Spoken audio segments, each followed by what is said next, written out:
चलो साइड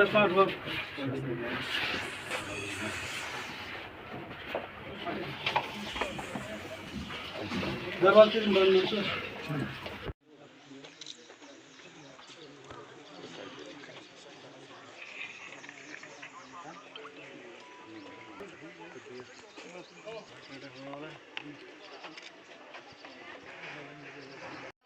चाडूरा में उनके घर ताज़ियत के लिए तशरीफ लाए।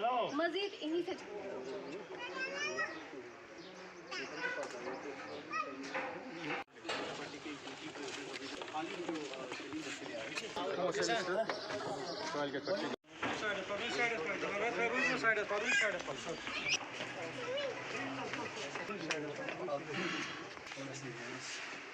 इससे पहले मैं यहाँ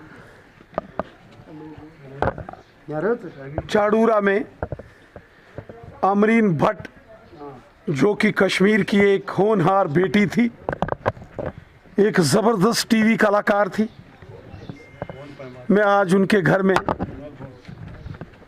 ताज़ियत पर आया हूँ। जिस तरीके से एक जुल्म सितम हुआ और एक बेगुनाह बेटी का कत्ल कर दिया गया, इंसानियत को भी तार तार कर दिया गया, दागदार कर दिया गया और इंसानियत भी शर्मसार हो गई।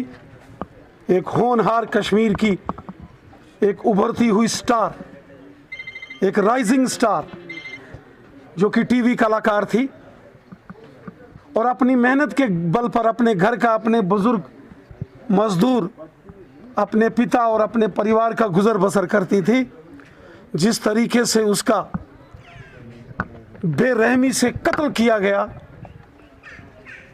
ये बहुत बड़ा गुनाह इस कश्मीर की सरजमी पर हुआ। पाकिस्तान हमेशा कश्मीर के अंदर बेगुनाह लोगों का कत्ल करने की साजिश करता है। मौत की दुकानें सजाने की कोशिश ये पाकिस्तान की तरफ से और दहशतगर्दों से की तरफ से हो रही है। ये नाकाबिले बर्दाश्त है। कानून तो अपना काम करेगा, लेकिन ऐसे गुनाहगारों को ऊपर वाला परवरदिगार भी कभी माफ़ नहीं करेगा। किस किताब में, किस जगह लिखा है कि बेगुनाह का कत्ल करो?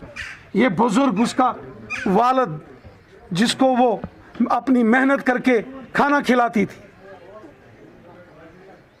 इसका क्या कसूर, उसका क्या कसूर था कि वो अपनी मेहनत के बल पर अपने गरीब मजदूर बाप की सेवा, बच्चों की सेवा यहाँ करती थी। ये बहुत ही मजम्मत, इसकी जितनी कम की जाए उतना अल्फाज कम पड़ते हैं। इस दहशतगर्दी के वाक़या की जितनी भी आप मजम्मत करोगे वो कम है। बेगुनाह लोगों का कत्ल इंसानियत का कत्ल है, ये जुल्म और सितम है, ये बंद होना चाहिए। ये पाकिस्तान ने ये जो बंदूक और खून का खेल यहाँ शुरू किया है, ये गलत है। ये बेगुनाह लोगों का कत्ल किस किताब में लिखा है? ये कहाँ की बहादुरी है कि एक औरत, उसके घर में घुस के बंदूकों से उसका जिस्म को आपने छलनी छलनी कर दिया? ये कोई बहादुरी है? रात के अंधेरे में ये इंसानियत का कत्ल, ये कभी माफ़ नहीं हो सकता। इंसान को ज़िंदगी देना और ज़िंदगी लेना ऊपर वाले का काम है, ये बंदूक वालों का काम नहीं है। राणा साहब, आप कह रहे थे कश्मीर के हालात को बिगाड़ने में दफा 370 भी मुलव्वस था। अब देखिए, ये सन बीजेपी की अब सरकार है तो देखिए, ये सन 1989 से 1989 से यहाँ ये खूनी खेल खेला जा रहा है और गरीब और मासूम लोगों को निशाना बनाया जाता है। कभी औरतों को, कभी बच्चों को, कभी मस्जिद के मौलवी को। ये खून का खेल बहुत बुरा होता है। तो इसे कैसे रोका जाए? आपकी सरकार भी है। देखिए, मैंने पहले कहा कानून तो अपना काम करेगा, लेकिन इन गुनाहगारों को ऊपर वाला भी माफ नहीं करेगा। लेकिन ऐसे भी सियासतदानों के बयान आ रहे हैं कि अगर इलेक्शन होंगे तो यहाँ अमन। चलिए, मैं अभी कोई सियासत की इस प्रकार की कोई यहाँ बयानबाजी तनकीद नहीं करूँगा, कोई सियासी टिप्पणी, चूँकि मैं ताज़ियत पर आया हूँ। अमरीन भट्ट साहिबा जो उनके वालिद, उनके मोहतरम और उनके तमाम साथियों के साथ यहाँ, मुझे यहाँ कोई पॉलिटिकल स्टेटमेंट मैं नहीं देना ठीक समझता हूँ।